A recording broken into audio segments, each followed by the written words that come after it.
Asante kwa kutufuatilia asubuhi ya leo. Vitu vingi vizuri kwa ajili yako tunavizungumza hapa. Kubwa zaidi uweze kubaki nasi ili mambo mengi mazuri tuweze kuyadhihirisha kwa namna moja ama nyingine.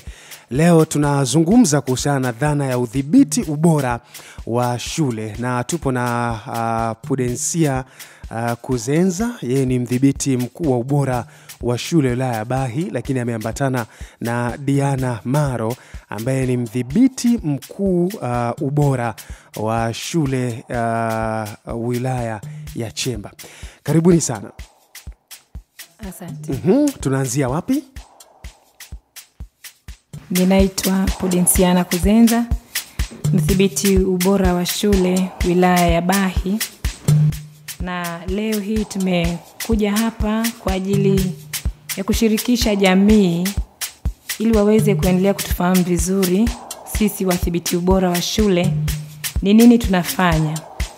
Kimsingi udhibiti ubora wa shule ni kazi ambayo inajihusisha kuangalia ubora wa shule katika shule zetu za msingi, sekondari, vyuo vya walimu pamoja na vituo vya elimu ya watu wazima, vituo vya elimu maalum.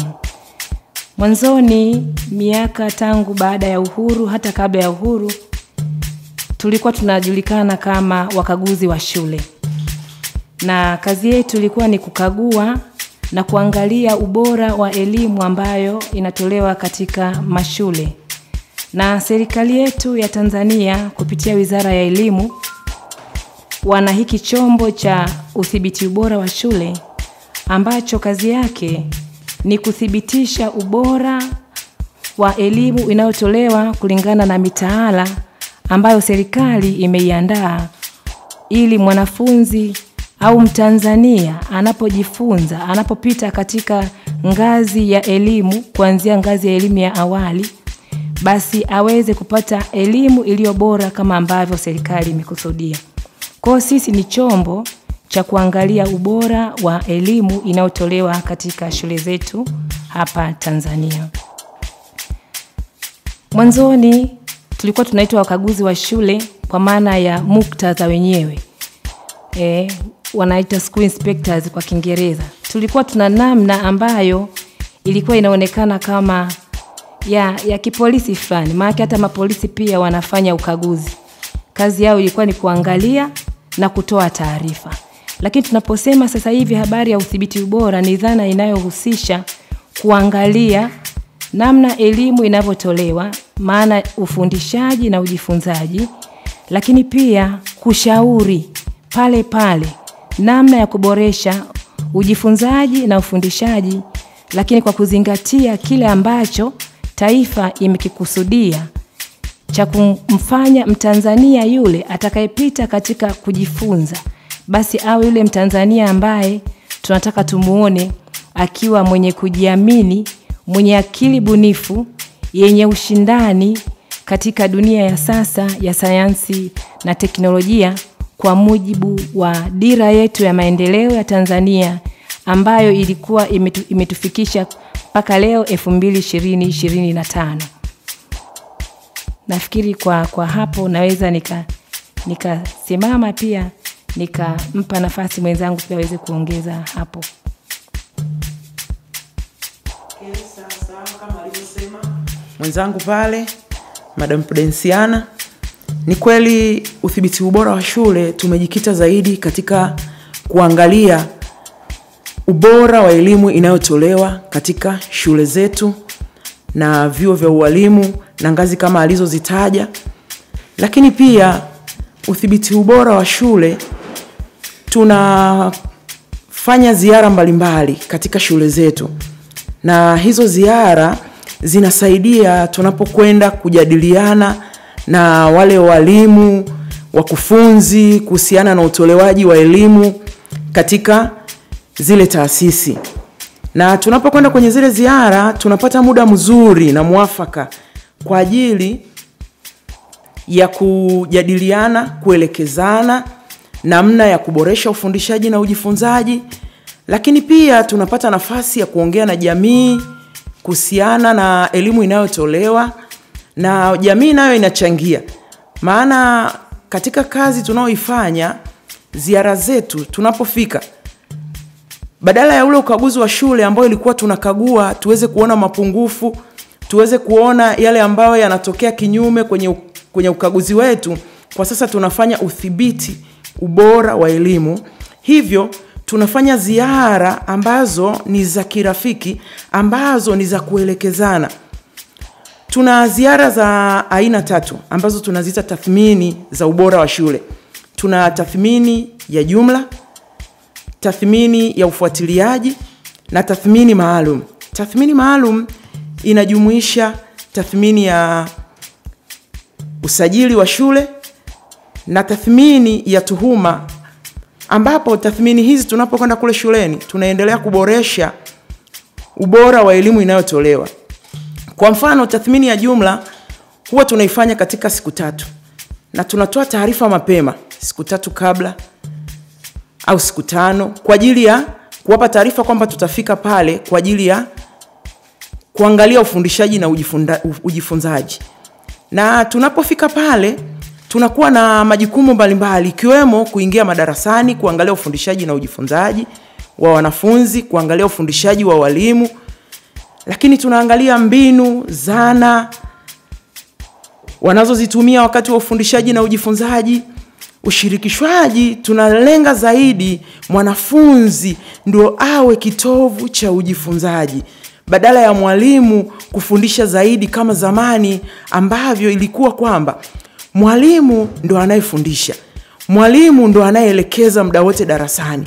Lakini kwa sasa elimu yetu inatolewa kwamba mwanafunzi ndo kitovu, mwanafunzi ndo anayesema kile ambacho anakijua kuhusiana na somo, na wanajadiliana pamoja na mwalimu. Hatimaye mwalimu anatoa conclusion au anaongezea kile ambacho kimepungua katika yale wanafunzi wanayojifunza. Tunakuwa na muda pia katika ile tathmini ya jumla ambayo ndo tathmini kubwa sana ambayo tunaifanya kwa ajili ya uboreshaji wa elimu. Tunakuwa na muda pia wa kuongea na makundi mbalimbali. Tunaongea na walimu, tunaongea na wanafunzi, tunaongea na wazazi, tunaongea na kamati ya shule, jamii na uongozi wa serikali ya kata au kijiji, ili kuwaelekeza namna ya kuboresha elimu, na wao wanatupa maoni kuhusiana na elimu ili tuweze kufanya uboreshaji wa elimu yetu. Kwenye tathmini ya ufuatiliaji huwa tunafuatilia kile ambacho tumekiona kwenye tathmini ya jumla. Inawezekana shule haikupata kiwango ambacho ni bora zaidi. Kuna viwango tunavyovifuatilia, mwenzangu atavielezea. Vile viwango kama hajavipata vizuri au hajavipata kulingana na vile ambavyo tunategemea, ambapo kuna viwango ambavyo kama viko chini, tunarudi kufanya ufuatiliaji kwamba je, wamefanya maboresho baada ya ule ukaguzi wa jumla au tathmini ya jumla ile ambayo tumeifanya. Je, kuna maboresho yote yamefanyika? Na kama yamefanyika, yamefanyikaje? Na tunaweza kusaidiaje tena kuelekeza kuboresha zaidi? Ndio tathmini ya ufuatiliaji. Tathmini ya usajili wa shule, tunafanya usajili wa shule ambao shule mpya zinaposajiliwa, tunakwenda mashuleni kwenye zile shule mpya ambazo zimeandaliwa au zinategemewa kuanzishwa. Tunakagua pale kuangalia kwamba je, ile shule imekidhi vigezo vya kufanywa usajili, na kama imekidhi vigezo tunaiandikia taarifa ambayo inakwenda kwa kamishna wa elimu ambaye ndio anayetoa usajili wa shule. Baada ya kuona vile vigezo kama vimekidhi masharti yanayotakiwa, basi anatoa usajili wa shule. Na tathmini ya tuhuma ni tathmini maalum ambayo inawezekana kuna jambo ambalo sio la kawaida limefanyika shuleni pale.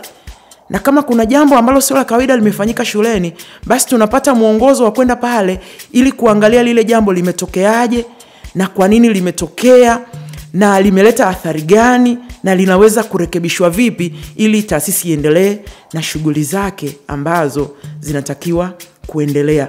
Hayo ndio tunayafanya kwenye tathmini zetu katika udhibiti ubora wa shule katika shule zetu na taasisi zingine ambazo huwa tunazitembelea, ikiwemo vyuo vya ualimu, vyuo vya ufundi ambavyo ni FDCs na shule za elimu maalum. Tunazungumza leo dhana ya udhibiti ubora wa shule pamoja na vyuo vya elimu, bila kusahau vyuo vya ufundi. Tunaye mdhibiti mkuu wa ubora wa shule wilaya ya Bahi, lakini vile vile na wilaya ya Chemba, tukizungumza mambo mengi kuhusiana na hilo. Asante sana. Basi kama ambavyo ameeleza mdhibiti mkuu ubora wa shule wa Chemba kwa habari ya viwango, serikali yetu inapenda na inatazamia na ni matarajio ya serikali yetu kwamba elimu inayotolewa iwe ya viwango. Na hivyo tunaposema kwamba sisi ni chombo cha wizara au chombo cha serikali cha kuangalia ubora wa shule, ubora wa elimu inayotolewa, viashiria tunaongozwa na viwango au viashiria ambavyo vinatuelekeza ni namna gani tuweze kuangalia ubora wa shule. Na hivyo katika viashiria hivyo tunaangalia maeneo mbalimbali ya kujifunza kwa mwanafunzi. Kwanza tunaangalia eneo la mtaala. Eneo la mtaala ndio mambo ambayo anatarajiwa kujifunza mwanafunzi ayajue katika ngazi kuanzia elimu ya awali, elimu ya shule za msingi, sekondari, vyuo vya walimu, vyuo vya ufundi na elimu ya watu wazima. Basi serikali imetengeneza ni mambo gani ajifunze. Kwa hiyo katika kujifunza huko kuna viwango vya ubora ambavyo anatakiwa afikie mlengwa. Ndivyo hivyo ambavyo alikuwa amevisema kwamba nitavifafanua hapa. Tunatarajia kwamba shule zetu zinapotoa elimu, basi mwanafunzi anapopata elimu ile afikie kiwango kizuri sana. Yaani hilo ndio tarajio la kwanza. Kizuri sana. Kiwango cha kizuri sana ambacho kina maksi zake au alama ambazo huwa tunazipima, ambazo hizi zinaonyesha kwamba ni kiwango kizuri sana. Na kutokana na sababu moja au mbalimbali na mazingira, basi viwango vile wakati mwingine huwa vinateremka, kinakuwa kizuri au dhaifu, lakini kimsingi tunalenga kwamba kila mwanafunzi anapojifunza afikie kwenye kiwango kizuri sana. Na viwango vile vinapopimwa kutokana na hivyo viashiria, basi huwa tunatoa cheti cha ubora ambacho jamii inapaswa kukifahamu kwamba shule yetu imefikia kiwango gani. Kimsingi shule ni mali ya jamii, na hivyo kuthibitisha ubora wetu wa elimu ni jumuishi, kwa maana kwamba inahusisha kila mdau anayehusika na swala zima la elimu, akianza mwanafunzi mwenyewe, mwalimu, mzazi, jamii inayozunguka shule, uongozi wa mtaa mahali shule ilipo au kijiji, lakini pia na mwenye shule. Kwa maana upande wa serikali tunaye mkurugenzi ambaye anawakilisha serikali, lakini upande wa shule binafsi tunaye mwenye shule ambaye ni mmiliki binafsi. Hivyo katika kuangalia ubora wa shule sasa, si kama zamani tulivyokuwa tukiitwa wakaguzi, tunaangalia katika hali ya ujumuishi huo kwamba kila mmoja analo jukumu la kuhakikisha kwamba elimu inayotolewa ina ubora na inafikia viwango ambavyo vimekusudiwa na serikali. Na hivyo basi tunayo timu inayoitwa timu ya udhibiti ubora wa shule wa ndani. Sio sisi tu wadhibiti ubora kutoka ngazi ya wilaya, tunaokwenda kuangalia kwa niaba ya serikali kwa maana Wizara ya Elimu, lakini basi shule yenyewe tumeiwekea mfumo wa kujifanyia tathmini ya ndani, kwa maana kwamba ikiongozwa na mkuu wa shule kwa upande wa sekondari au mwalimu mkuu, lakini kamati ya shule, walimu, lakini pia na wazazi pamoja na viongozi wa jamii kwa ujumla wana haki ya kwenda kuangalia ni nini kinafanyika shuleni na kutoa maoni yao kwa habari ya kuboresha shule iweze kufikia viwango vile ambavyo vimekusudiwa au vimetarajiwa. Na hivyo tunaona huo muunganiko wa kuangalia ubora wa shule ukipanda mpaka ngazi ya wizara, kwamba kila mmoja ana jukumu la kuhakikisha kwamba elimu inayotolewa ni ile elimu yenye ubora. Na hivyo basi tunapenda kushirikisha jamii kwamba wajisikie wako huru kufika kwenye shule zetu mahali walipo, kuhakikisha kwamba elimu inayotolewa ni yenye ubora. Mzazi anapaswa kukagua daftari la mwanafunzi, kumsaidia mtoto kujifunza, hata kuhoji maendeleo ya mwanafunzi ni kama yako katika hali isiyoridhisha, ili waweze kushirikiana na mwalimu kwa habari ya kuongeza ubora wa ujifunzaji wa mwanafunzi. Sawa, tunazungumza masuala ya udhibiti ubora wa shule. Tupo na mdhibiti mkuu ubora wa shule ya wilaya ya Bahi, Diana Maro, lakini vile vile tupo na Pudensiana Kuzenza, yeye ni mdhibiti mkuu ubora wa shule wilaya ya Bahi, tukizungumza masuala mbalimbali kuhusiana udhibiti ubora. Mnapogundua, kwanza natamani kujua kwamba shule yenye ubora ambao mmeusema na vitu mbalimbali huwa ipoje, na shule ambao haina ubora huwa ina sifa zipi? Okay. Kwa ujumla shule zetu zote zina ubora katika utoaji wa elimu. Ila kunaweza kukawa na mapungufu machache, maana tunakuwa tuna maeneo ambayo ni ya msingi tunayoyatumia katika kuangalia ule ubora wa shule. Tunakwenda na maeneo yetu yako kama maeneo 8 ambao sisi kitaalamu tunayaita nyanja au domains kwa Kiingereza. Yale maeneo tunapokwenda kuyaangalia huwa tunachambua maeneo fulani kwenye shule. Na hayo maeneo tunayozungumzia kwamba ni nyanja, tuna eneo la ubora wa mtaala katika kukidhi mahitaji ya mwanafunzi. Hilo ni eneo la kwanza. Eneo la pili ni ubora wa ufundishaji na ujifunzaji na upimaji mzuri. Eneo la tatu tunaangalia uongozi na utawala, uongozi wa rasilimali watu na uongozi wa vitu mbalimbali. Ubora wa mazingira ya shule ni sehemu ya 4, ambapo tunaangalia huo ubora, je, ukoje? Athari yake kwa jamii ya shule ukoje? Ustawi wa wanafunzi na afya na usalama yao vinalindwaje pale shuleni? Lakini tunaangalia ushirikishwaji wa jamii. Jamii inashirikishwaje kwenye maendeleo ya shule, katika kuboresha shule, kwenye elimu, kwenye mazingira na mambo mengine yanayomhusu mwanafunzi. Lakini tunaangalia nidhamu, maadili, utamaduni na uzalendo.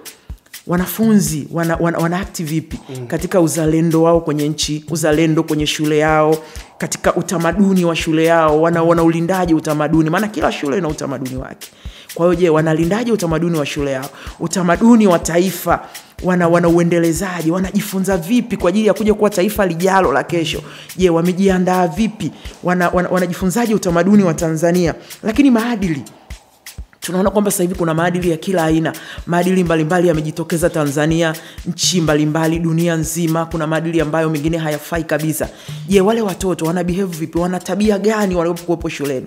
Wana maadili mazuri, maadili ambayo yanafaa, yanaridhisha? Maana unaweza kukuta kuna shule zingine maadili ya wanafunzi sio mazuri kabisa kulingana na maadili yetu ya Kitanzania, na tunatamani mtoto wa Kitanzania awe na maadili ya Kitanzania kulingana na jamii anayoishi. Na si zaidi ya hapo, yale mengine ambayo ni kinyume na maadili ya Tanzania tunaona ni upotoshaji. Kwa hiyo tunapima pale shule ikoje, maana tunakuwepo kwa siku 3. Kwa hiyo tuna uwezo mkubwa wa kuangalia hali halisi, tukasoma wanafunzi wanavyoendelea pale shuleni, walimu, labda wafanyakazi wengine, jamii ya shule inapoingia na kutoka shuleni kukoje pale shuleni. Tuna ule uwezo mkubwa wa kuangalia kwa kuwasoma wale watu. Lakini tuna kipengele kingine cha matumizi mazuri ya teknolojia, habari na mawasiliano. Kwa sasa tunatamani watoto wajifunze teknolojia hii mpya. Shule zingine zina kompyuta ingawa bado zingine hazijapata. Kuna ufundishaji kwa kutumia vishikwambi. Taifa letu, serikali yetu imetoa vishikwambi kwa walimu. Je, vinatumika katika kutafuta materials za kuwafundisha watoto teknolojia hiyo? Na je, watoto wanashirikishwaje kuvitumia vile vitu vya kitaalamu katika kujifunza, na sio tu kujifunza kama theory. Je, wanajifunza vipi kutumia vile vitu? Lakini tuna mafanikio ya mwanafunzi, ile ni sehemu ya 8 ambayo tunaiangalia katika vile vigezo vyetu tunavyovitumia ili tupate, je, shule hii ni bora au ina ubora wa aina gani? Je, ni nzuri sana, ni dhaifu, ni nzuri? Yani tunayo madaraja yetu. Je, kama alivyosema mwenzangu pale, je, mafanikio ya mwanafunzi wanafanikiwa vipi?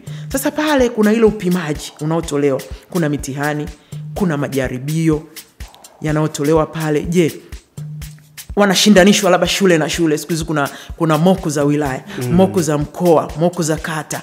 Je, wanaposhindanishwa shule inapata ubora gani pale? Lakini kwenye mitihani ya taifa ya NECTA, je, wanafanyaje? Wanaperform vipi? Wana asilimia ngapi? Wastani wao wa ufaulu ukoje? Je, wako kwenye viwango vya kati, vya juu, vya chini sana? Tunapima pia pale tukiangalia. Kuna mitihani ya form 2, form 4, darasa la 7, upimaji wa darasa la 4. Na sasa hivi kwenye mtaala ulioboreshwa kuna mitihani ya darasa la pili ambao ni upimaji wa watoto wa darasa la pili ili kuwapima kabla hawajaingia darasa la 3. Kwa hiyo tuna hivyo vigezo ambavyo tunavitumia ili tuweze kuipima hiyo shule ina kiwango gani. Je, ni nzuri sana, nzuri kama alivyoeleza mwenzangu. Ndivyo tunavyofanya. Mwanzoni uligusia ukasema kwamba mnapokuta mapungufu huwa mnatoa ushauri aidha kwa shule pamoja na uongozi kwa ujumla wake. Natamani kufahamu, mbali na ushauri, mkikutana na mapungufu hatua gani nyingine mnachukua? Okay. Pale kwenye kutathmini huwa tunaandika taarifa. Sasa taarifa zetu zinalenga kwenye hizi nyanja 8 au maeneo 8. Tukishaandika ile taarifa huwa inakwenda kwenye ngazi mbalimbali. Kuna mwenye shule ambaye anaweza kawa ni mkurugenzi wa halmashauri au mkurugenzi wa jiji au mkurugenzi wa shule binafsi. Mwalimu mkuu anapata nakala yake, katibu tawala wilaya anapata nakala, katibu tawala mkoa anapata nakala. Lakini pia mwenyekiti wa shule anaisoma ile taarifa kwenye jalada la shule na ile kamati yake wanaijadili.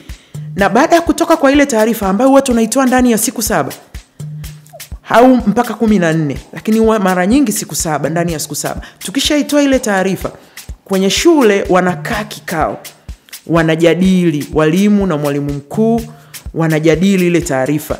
Baadaye kamati ya shule inakaa inajadili ile taarifa, wanaangalia yale maeneo ambayo yako kwenye uwezo wao wa kuboresha.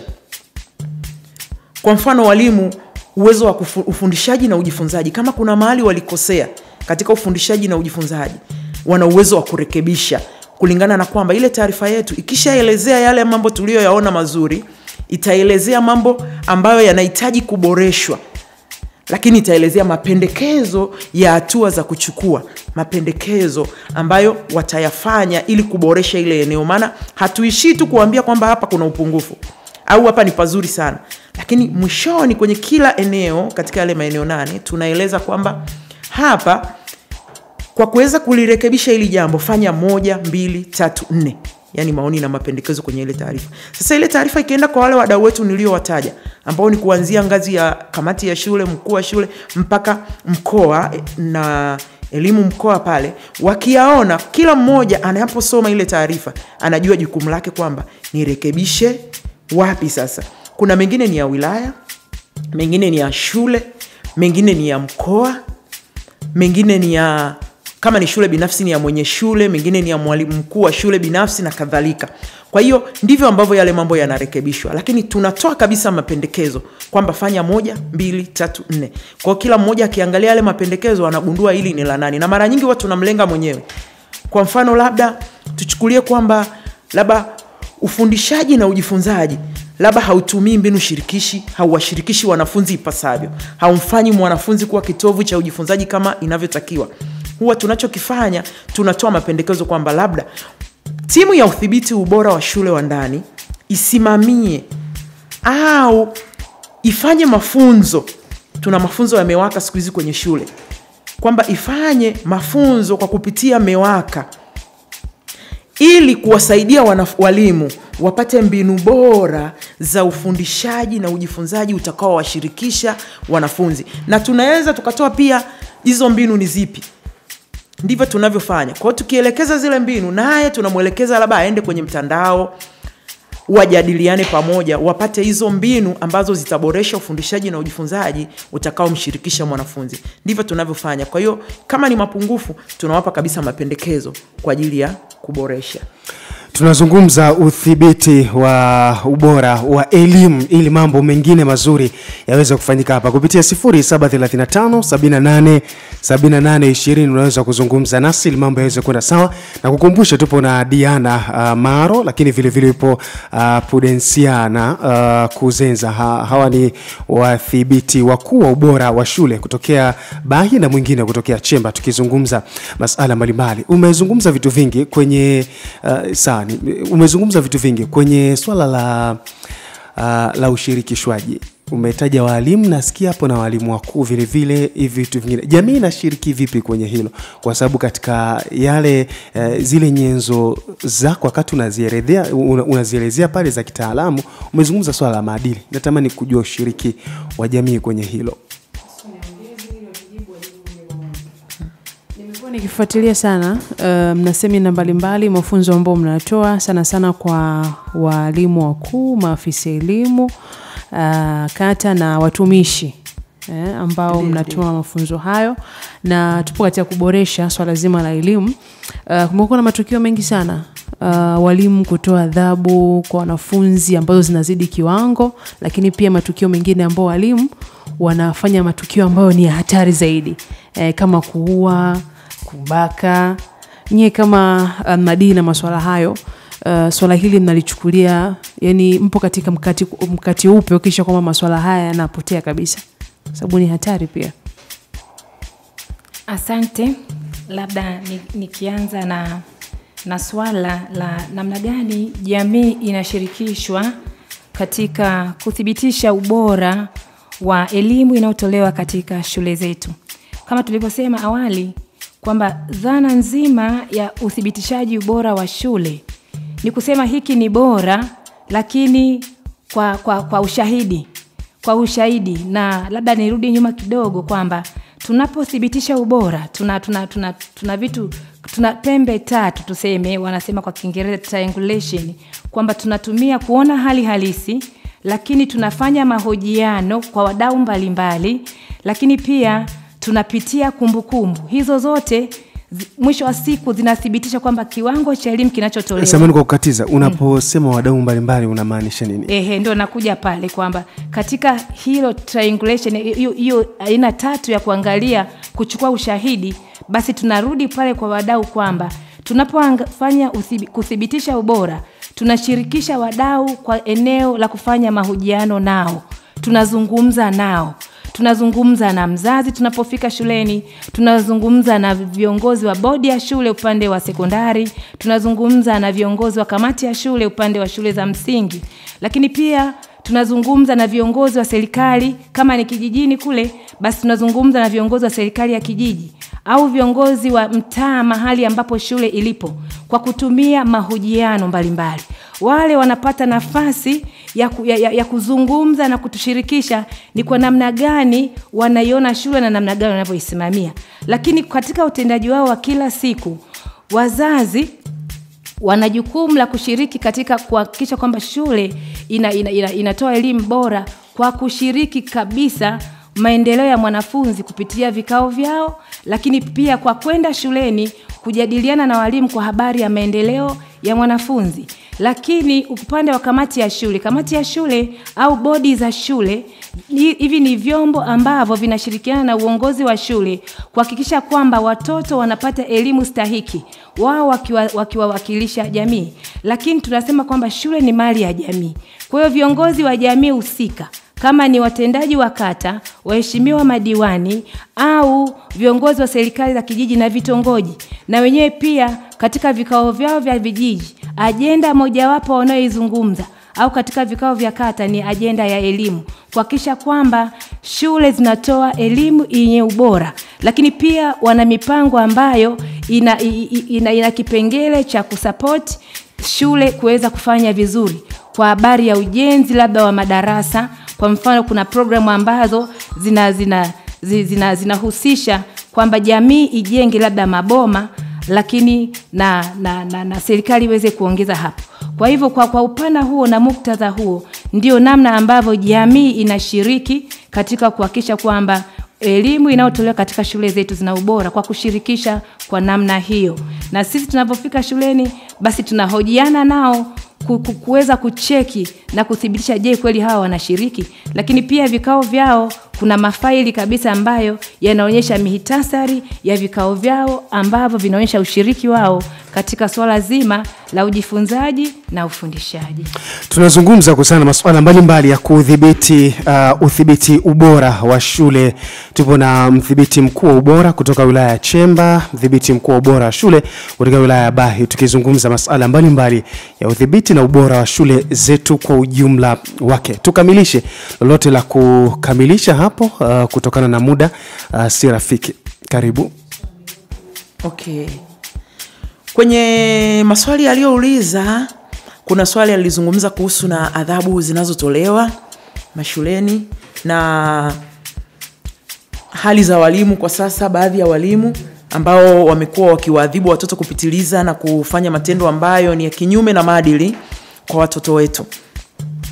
Kwenye swala la adhabu kuna sheria ya adhabu kwamba watoto wanapaswa kuadhibiwa kwa namna gani, na ile sheria ni waraka ambao uko kwenye shule zetu ambao unaruhusu idadi ya viboko ambavyo mwanafunzi anapaswa kuchapa kwa siku. Lakini pia sio idadi ya viboko tu, inaelekeza namna ya kutoa hizo adhabu, kwamba ni lazima adhabu iandikwe na mwanafunzi ya saini anapopata ile adhabu, na anayetoa adhabu ya viboko ni mwalimu mkuu. Ila kama atamchagua mtu kwa niaba yake atoe ile adhabu, lakini atumie vigezo vya kuwapatia adhabu wale watoto, na si zaidi ya viboko 4. Lakini kwenye masuala ya maadili ya walimu ni kweli zamani huo utaratibu wa kusaini adhabu mwanafunzi ni hivi karibuni. Ule utaratibu wa kusaini adhabu ni wa siku nyingi, tangu enzi zetu. Nakumbuka hata sisi tulipokuwa tunasoma tulikuwa tunasaini, yes. Kuna kitabu kinaitwa kitabu cha adhabu au kitabu cheusi, zamani tulikuwa tunakiita. Okay. Yes. Kwa hiyo kile kitabu ndo ambacho sasa mpaka sasa kipo, lakini siku hizi tunakiita kitabu cha mema na mabaya. Okay. Kwa sababu mazuri pia yakitokea watoto wanapewa zawadi, wanasaini, na yasio mazuri pia yanasainiwa mule katika kile kitabu. Na walimu kumisbehave pia ipo, lakini kuna tume ya utumishi wa walimu, kuna adhabu wanazozitoa kwa walimu. Lakini pia tunawapa maadili tunapokwenda sisi mashuleni kule. Tunajitahidi sana kuwaelimisha walimu kwamba pia wapunguze hasira, maana walimu wengine wanachapa kupitiliza kwa sababu ya hasira. Wanapaswa pia kuwa na maadili yale ya kupunguza hasira pia, na kutulia kwanza kabla ya kutoa adhabu, kuongea na mwanafunzi kwanza. Tunawaelekeza ongea kwanza na mwanafunzi, maana kadiri unavyoongea naye unazidi kushusha ile hasira yako, ili uweze kutulia kumwadhibu mtoto kwa haki. Maana ukienda ukikurupuka lazima utamwadhibu isivyo haki. Tunaongea pia kuhusiana na hayo. Asante sana. Asubuhi njema na tunashukuru sana kwa kufika.